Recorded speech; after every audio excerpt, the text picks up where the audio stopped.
আজই ডাউনলোড করুন আর এনজয় করুন আপনার পছন্দের শো। এখন বলতো, how is your life with Banalata? তোদের এই নতুন যৌথ জীবন কেমন কাটছে? কৃষ্ণ কিন্তু আমাদের এখানে কাউকে না বলে একাধিকবার লাজুর বাড়ি গেছে।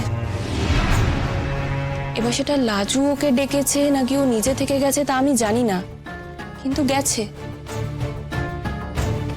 অর্থাৎ কৃষ্ণ লাজুকে নিজের জীবনে কিন্তু একটা স্পেস দিয়েছে। আর তুমি তো নিজের ভাইকে জানো অনুপম, ও এমনি এমনি অত দূর চলে গেল। তোমার ভাইকে কিন্তু অনিচ্ছা থাকলে কোনো কাজ করানো যায় না।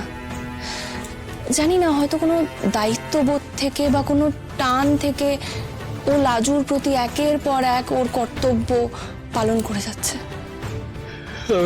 মাথা ঝিমঝিম করছে, শুয়ে পড়ো। এত রাতে সব কঠিন ব্যাপার নিয়ে ভাবতে হবে না। শোনো না, ওঠো। বলছি যে কালকে তো তুমিও বাড়িতেই আছো, তোমার ভাইয়ের সাথে একবার এই নিয়ে কথা বলো না। কি কথা বলবো বলো তো? এই বিষয়ে ওইভাবে কথা বলা যায়? আর একটু ট্যাক্টফুলি ডিল করো, ওকে এটা বোঝাও যে ও এমন কিছু করতে পারে না যেটা থেকে বনলতার অসম্মান হয় বা লাজুর অপমান হয়। আর এই কাজটা একমাত্র তুমিই করতে পারবে। অনুপম, কোনো বড় সড়ো গন্ডগোল হওয়ার আগে বড় দাদা হিসেবে তোমার কিন্তু ওর সাথে কথা বলাটা জরুরি। আচ্ছা ঠিক আছে, কথা বলবো, কিন্তু তার আগে তুমি আমাকে বলো তো, তুমি কি শিওর কৃষ্ণ লাজুর প্রতি দুর্বল? মেয়েদের ইনটিউশন না খুব প্রবল হয়, জানো তো।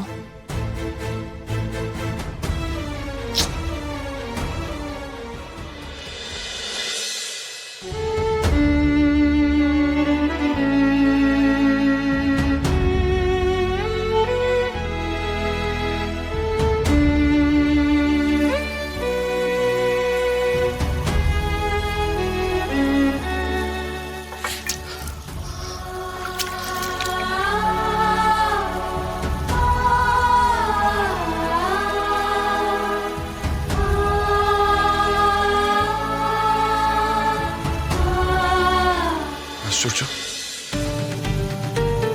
এইভাবে কেন রিয়াক্ট করলাম? কেন রেগে গেলাম? কেন ওর মুখটা ছোট হয়ে গেল? কষ্ট পেল? কোনো দোষ না করে আমার কাছ থেকে বকা খেল। শুধু শুধু ওকে বকলাম। জেগেছিল বলে ওকে রাগ দেখালাম। এর আগেও তো ও জেগেছিল। আমি যখন ফিরতে দেরি করতাম ও তো অপেক্ষা করতো, তখন তো আমি ওকে কিছু বলিনি। আমি কি বনলতার সঙ্গে ছিল বলে ওর সঙ্গে বেশি রিয়াক্ট করলাম? আজকাল ওকে দেখলে মনের ভেতরটা কেমন যেন হয়। সেটা কি অপরাধ বোধ, বিরক্তি? আমি বুঝতে পারছি না।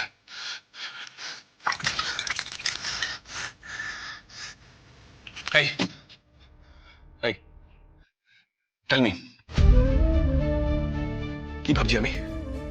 হ্যাঁ, কি ভাবছো তুমি? কি চাইছো? তুমি যেটা চাইছো আর তুমি যেটা ভাবছো সেটা এই সোসাইটিতে ভাবাও পাপ। আজও একটা বিবাহিত মেয়ে, ওর একটা হাজবেন্ড আছে, আর তুমি তাকে ভালোবেসে তাণ্ডব করে বেড়াচ্ছ। নিজের ভালোবাসা স্বীকৃতি দেওয়ার তো কোনো ক্ষমতা নেই। তুমি নিজের ফেলিয়ার ঢাকার জন্য রাগ দেখিয়ে বেড়াচ্ছ। অনুভব, তুমি লাজুকে কষ্ট দিন নিজেকে কষ্ট দিচ্ছ। ভুল করছো তুমি অনুভব, ভুল করছো।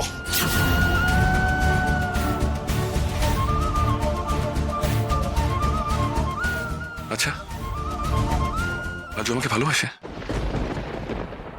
বাসে, 100 বার বাসে।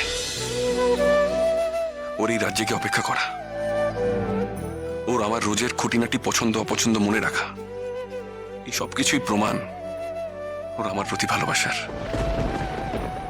কিন্তু ওর মন এখনো এরকম ভালোবাসার ফিলিংস গুলো চিনতে শেখেনি। রাজু, তুমি বুঝতে পারবে, তুমিও তোমার মনের ভালোবাসা একদিন বুঝতে পারবে, খুব শিগগিরই বুঝতে পারবে। আর সেদিন আমারই মতন এমনি অস্থির হবে, ছটফট করবে নিজের অসহায়তায়।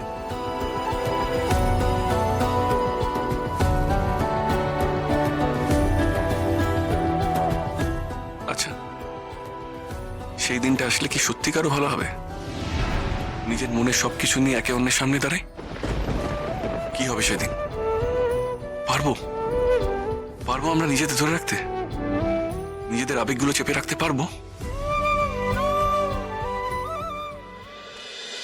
আচ্ছা, আমি তাহলে অর্ডারটা একবার আপনাকে রিপিট করে দিই।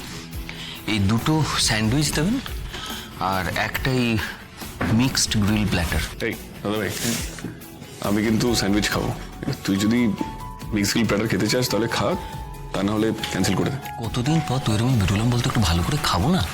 আর না খেতে পারলে প্যাক করিয়ে নেবো, আপনি এগুলো দিন। ওকে স্যার, আর সাথে কিছু ড্রিঙ্কস লাগবে? কিরে, চলবে নাকি একটু ছোট্ট করে? না, তোর নেবার হলে নে। না থাক, এক যাত্রায় পৃথক ফল করে লাভ নেই। আপনি খাবারগুলোই দিন please. Okay sir. Thank you. এই দাদা ভাই, কেসটা কি বলতো? এত এলাহি খাওয়া দাওয়া করাচ্ছিস? কেস আবার কি, এমনি। না মানে তোর মতন একটা কিপটে লোক পয়সা খরচ করে আমাকে খাওয়াচ্ছে, নিশ্চয়ই কি একটা ব্যাপার আছে। সিক্রেটটা কি? আচ্ছা শোন, যদি আমার পয়সা খরচে তোর আপত্তি থাকে তাহলে বিলটা তুই পে কর। না রে দাদা ভাই, তুই যখন বড় মুখ করে নিজের ছোট ভাইকে খাওয়াতে চাইছিস তখন আমি তোর মনে দুঃখ দিতে চাই না রে। আজকের পয়সাটা তুই দিবি। আমি জাস্ট তোর উদারতার কারণটা বুঝতে পারছি না, এই যা। আরে না না, সেরকম কিছু না। দেখ, কতদিন তোর সঙ্গে গল্প হয় না বলতো? আজ যখন অপরচুনিটি পেলাম তখন ভাবলাম সুযোগের সদ্ব্যবহার করাটা দরকার। তাই যাকে এসব কথা বাদ দে, এখন বলতো how is your life with Banalata? তোদের এই নতুন যৌথ জীবন কেমন কাটছে?